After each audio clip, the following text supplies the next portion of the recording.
Hello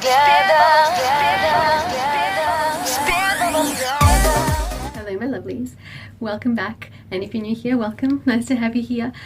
Today I'm really excited because I've come up with an idea which I think is actually quite unique. I hope it's unique. Did a little bit of a search, very quick one, just to see if anyone else has done it, and I don't think anyone has.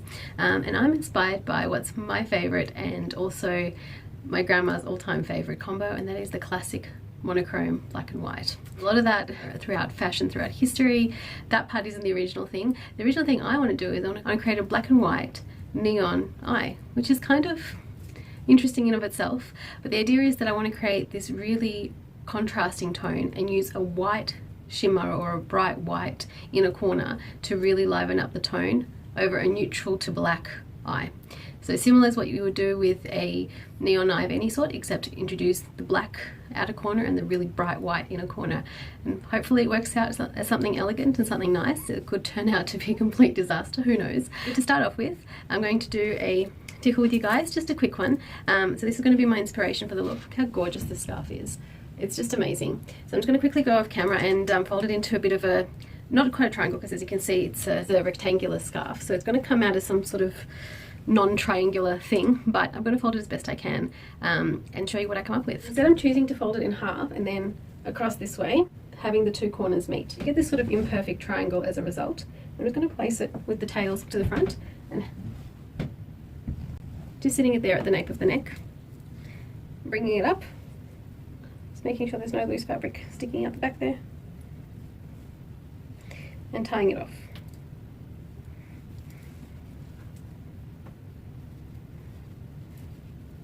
I've got a very high bun up there, and you can definitely use a shaper to create a high bun or some sort of scrunchie. I've got your regular schmegular scrunchie in my hair wrapped around a bun. Just tuck those two away and then we can adjust. So I've got my non-slip headband sitting just there. It's probably too far forward actually. The thing about non-slip headbands is they're hard to move once they're on. And then bring the whole thing forward.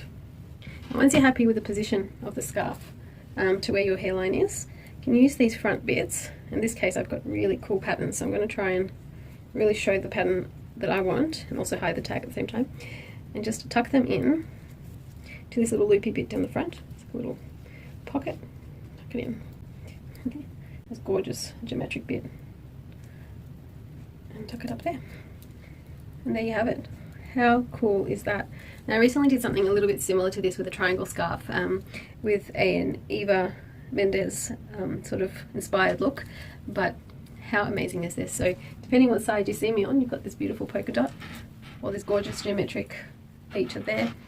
Either way, pretty amazing. So let's get into the experiment of our monochrome eye. So the biggest challenge, I guess, is going to be a little bit about how to purpose the black against the neutral tones without making it look muddy or messy or unintentional. So we're going to start with a beautiful base. For me, that's going to be something a little bit yellow, a little bit sort of honeycomb, because I still want to go towards the brown. And then you pick your color. So basically a little bit darker than your natural tone, just to create that shading, but without actually introducing color as such to the skin. The color I've chosen is this one here. It's a little bit leaning towards a yellow, but it's definitely a beige as far as the look of it is. And we're just going to place that right in this part of the eye.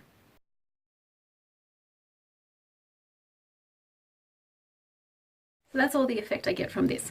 So if you're kind of looking to find the equivalent color for yourself, I'd go for something warmer than your contouring color but darker than your bronzing color, and definitely stay with a matte because you don't want it to take away from the end look. You just want it to create a transition. So you're contouring your eyes here, but you're not adding color in doing so. Time for the dark color, the black. And I really will use black, not a charcoal or a dark navy or anything like that. It really does need to be black for this experiment to be worthwhile.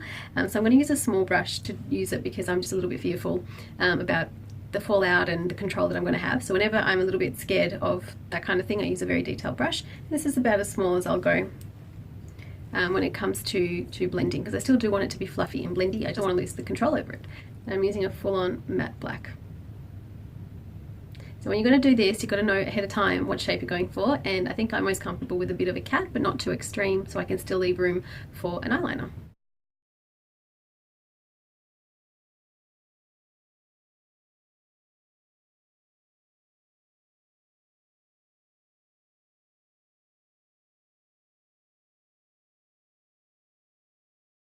Now, as I'm about to say this, I really hope I've achieved it. When you're working with dark colours like this, it's almost as important as it would be with an eyeliner to get the symmetry right at this stage. Now, my eyes are not symmetrical. Most people's are not. I look at eyes all day long for work, and trust me, I'm yet to meet someone with perfectly symmetrical face. So as you look straight at me, I'm going to try and line myself up here. Look straight at me. Obviously, when I lift my muscle here, that's a different story. But when I'm just relaxing, you can see that there's a bit more hooding on one eye, there's a bit more visible arc on the other eye, there's a bit of eyebrow asymmetry, although that will be fixed up with makeup shortly. There's definitely different heights to the eyes, and that would be true of the cheekbone as well. You know, if someone's had orthodontic work, that will change things as well, all this sort of stuff. So this is the point where we do the visual illusion work that you would also do when you're doing an eyeliner. With the dark colours, it's very unforgiving. So I've tried my best that when I'm just relaxed, that they're somewhat similar. This is the point to achieve that. So they might not be the same in terms of where I've placed the makeup, but they give the same look and the symmetry overall. Next, I'm going for a slightly goldier shade of the one that I used as my transition on the brow, and that's this one. It almost looks like a mustard or a gold, but it's a bit more fawny in real life, and it's got a slight, very, very slight shimmer to it. I'm just going to use it along the lid.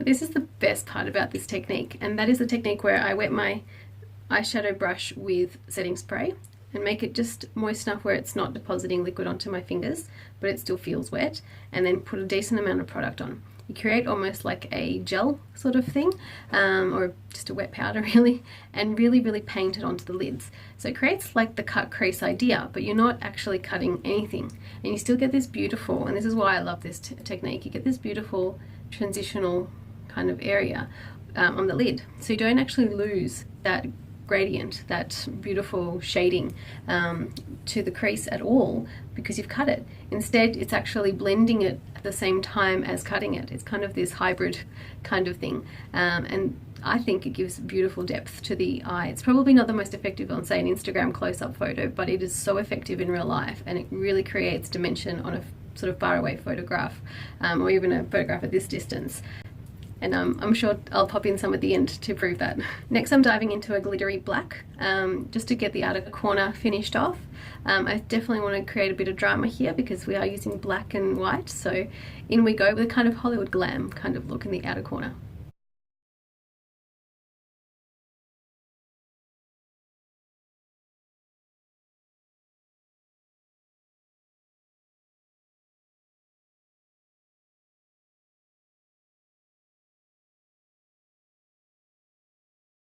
Very impressed with this look.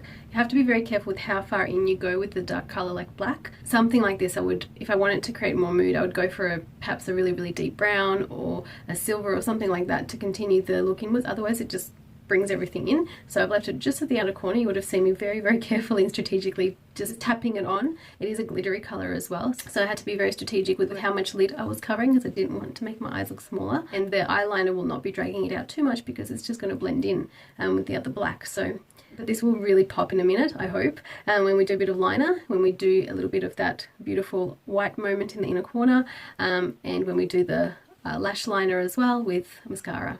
So let's finish this look off. So I'm going to take this beautiful tiny, tiny brush. This is perfect for doing lower lashes and things like that, not that bulky blending brush that I normally use. I'm going to wet this with setting spray and go in for an absolute white, white, white shimmer.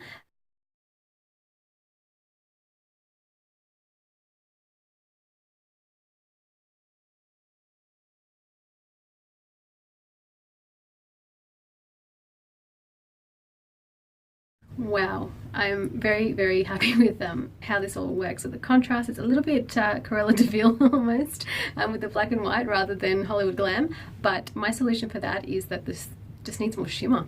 Even though this is a shimmery white, trust me, it's definitely not matte. I think it needs more shimmer. I always think everything needs more shimmer, so I'm just going to go in with my loose pigments that I always use, but I like that they're a little bit pinky peach. I think they just give a little bit more life to it. At the end of the day, we're not working with black and white canvas. A little bit of sort of skin tone color just makes that difference to me. But you can definitely use a silver or a white glitter or just little Swarovski crystals will look so cute in this corner. But in we go with this one. Okay, I thought I'd give the camera a little bit of a rest and just fill my eyebrows, because I did put a little bit of that beautiful shimmer right under the brow. With this look, because I didn't go that high with the black and the transition color is so neutral, I actually ended up having to put just a little bit of foundation just in between where I wanted the shimmer to stop. And that allowed me to blend in with the thankfully neutral transition color, so that worked out really well. I think I'm just going to respect the shape that we've created, just dramatize it and give it depth with a little bit of liquid liner.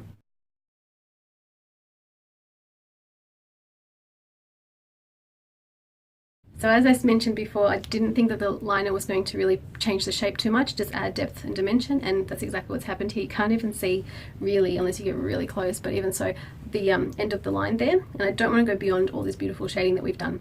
What I did do though, which I haven't shared with you, is what I do for filling in that bald spot, as Nikki Tutorials I referred to, which I just loved because that's exactly how I feel, in the inner lashes there. And what I actually do is I take my applicator and put it to the side, and I really just imprint, just press against the lashes, and there you go. So you're not painting it on, because you're probably going to end up with too thick a line, just really the tiniest little sort of imprint or stamp, very, very light-handedly, and that way you get the perfect thin finish in that corner. The other thing I did before off camera was I filled in my lower and upper lashes with some black liner, just the wet line there, very, very light, like some beautiful defining waterproof eye pencil. Love this thing. It does not move at all. It's just a miracle. The only reason I did that is, again, because we're going for drama. This is actually really itching for like a bright green somewhere, or just some kind of pop of color, maybe in the wet line. That would also be really cool. If somebody would try that and share it with me, that would be very amazing. Alright guys, let's do our mascara and finish this off. I'm going to do something special to finish this look off. Here it is with a beautiful neutral lip. I love this color. It's just so understated and yet so shimmery and pouty. Love it. But it's also a really good base for a really beautiful bright color without staining your lips. Really, really cool trick. Just use a non-stainy lipstick underneath the stainy lipstick. Now I feel like the stereotypical thing to do here would be to go for a beautiful red. I do have this gorgeous red just staring me down, but I hate red on me. It's just not what my skin tone accepts. So instead I'm going to go for a color called Raspberry Sorbet, and that is so very, very Hollywood Glam as well. Wait till you see this. Wow.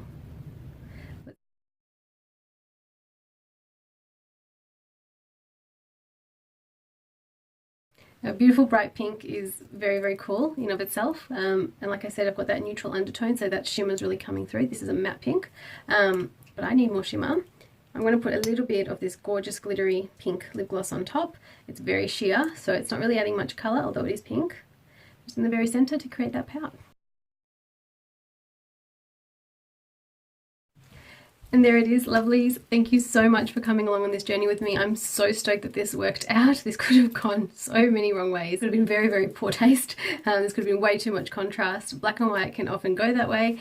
And I just love the pink with it. I actually almost love it more than the neutral. Can't believe I'm saying that, but it's really, really pretty. And I hope you liked it too. I'd really love to hear your comments on it. Share if you can, comment if you can, visit me on Instagram if you can. I really do hope you come along and see some of my non-video looks there as well. And I hope you enjoyed the tickle tutorial. Let me know if you'd like to see a little bit more of them. And I will try and come up with some looks for you guys. Loving this. Hope you're having an amazing day wherever you are, and thank you again for coming along. Bye.